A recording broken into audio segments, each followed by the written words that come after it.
.538 is Jalen Williams' true shooting percentage this season for the Thunder. That would be the lowest of his 4-year NBA career. It's also down near the bottom of the league among high-volume players. Among 52 dudes who've played at least 500 minutes this season and have a usage rate of 25% or higher, so like star-level usage, that ranks 47th. That's the 47th best true shooting percentage, or alternately, the 6th worst in that sample, ahead of only Brandon Miller, Jordan Poole, Jeremiah Fears, Russell Westbrook, and Ja Morant, which for a guy who just made All-Star, All-NBA is not where you're looking to be.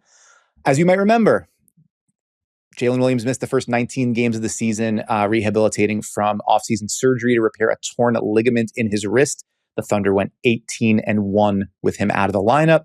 Since his return, they have gone 12-6, including 6-6 in their last 12, starting with that cup loss to the Thunder, or to the Spurs, rather. Their offense has dropped off to 16th in the NBA during that stretch, that 12-game stretch. So from up near the top 5 down to the middle of the pack. And Jalen Williams is shooting 49% on twos and 32% on threes, just under 3 3-point attempts a game in that stretch. So the efficiency is down. The volume of threes is down as he continues to sort of figure out his new normal with his wrist. Not the only reason they're struggling. A lot of guys have been struggling with their shots since they came out. But Jalen Williams as the number 2 guy, you're like no doubt about it, all NBA caliber second option. If he's not able to play himself back up to that level, the theory of the case kind of changes for OKC, no? Yeah, it for sure.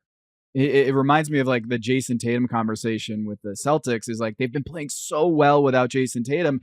Just wait until they get Jason Tatum and how much better they will be.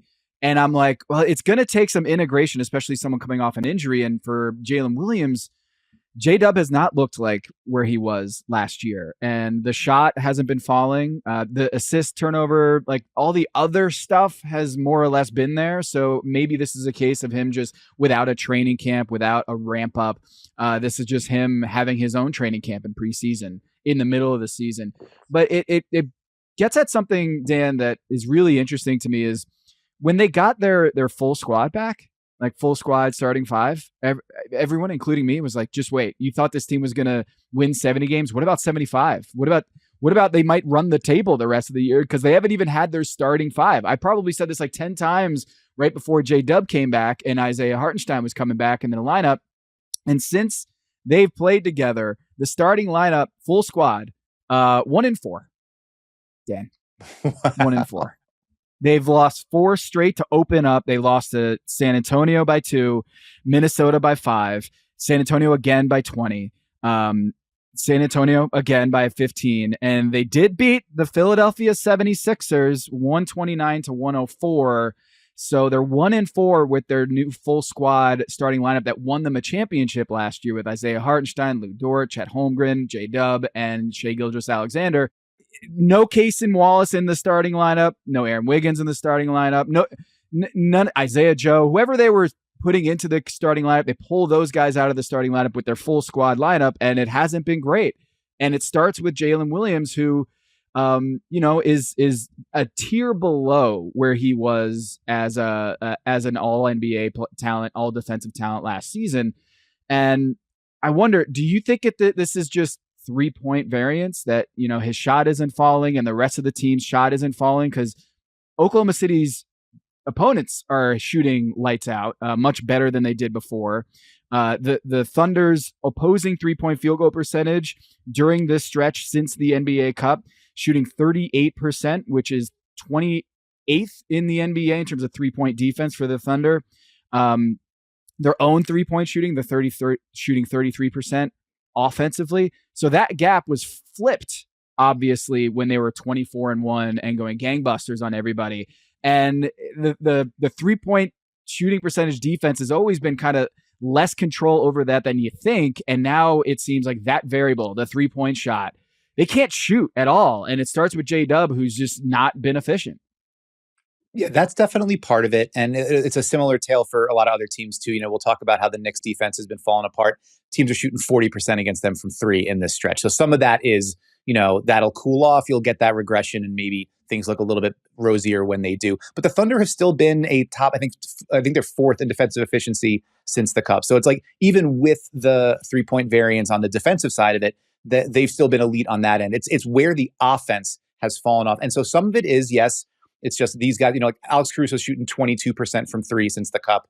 You've got Case and Wallace, Lou Dort, Aaron Wiggins, and Isaiah Joe, all under 40% from the field, not just from three, overall since the Cup. So like, these are guys who have made shots at a higher level, and you'd expect them to be able to do that further on. Also, you mentioned Isaiah Hartenstein. He's been back out of the lineup. Their offensive rebounding game just basically evaporates when he's not there. So like, that's another pathway to points that and additional possessions or extended plays that's just kind of gone in this stretch. So that is a factor here. But I think it's not just that Jalen Williams isn't knocking down the threes. And of course, like 6 weeks back from, he had surgery to repair his wrist. Like, he played the entire postseason with a ruptured ligament in his wrist, where he had to basically he made a YouTube video about it this summer where he kind of described the process. Like, he had to reteach himself how to shoot like in the playoffs last year. So he went through the whole postseason with that, dropped the 40 ball in the finals with a busted wrist, by the way. And then was down over the summer, was out for all of training camp, missed the first 19 games of the season. And so he's sort of relearning how to trust that, and also develop the rhythm and feel in real time. So yeah, I think a little bit more than 6 weeks of grace, it makes sense to give it. Unfortunately, the NBA schedule doesn't afford you that. Like, got, if you're not up to snuff now, you can be in some dire straits. Yeah, and we will give them that grace, and of course, mainstream talk about the Thunder. We certainly will be analyzing why a team that was about to win 75 games in the regular season and threatening to win the all-time record is now playing just like a 500 basketball team. And that Charlotte game was a huge wake-up call. Sure. One thing I want to note about this, Dan, something I'm keeping an eye on, is that starting lineup I talked about earlier. They've only played 41 minutes, and they've done well in those 41 minutes together in 5 games. If you do the math, that's 8 minutes a game that Mark Daigneault has trusted them, or at least not trusted them. It's a very low number for a starting lineup, and I wonder what that's about. That they go to other play. Is it a function of they love their bench so much that they're just wanting to get Kaysen out there and getting their other guys out there? Because in the playoffs, that starting lineup, they averaged about 20 minutes a game when they played together. So I feel like there's something that the team, whether it's a reflection of the bench units and AJ Mitchell and Isaiah Joe and the rest of the guys, that they want to get them out on the floor, but it's very clear that they're breaking up that starting lineup. Even when it does play, the full squad starting lineup, they're breaking it up early. And I don't know if there's like a guy left early in injuries. Hartenstein's minutes were normal in these games. So I don't know what to make of that, but it is something to note that Daigneault is not trusting that starting five nearly as much as they did in the playoffs and last season. So something to keep an eye on.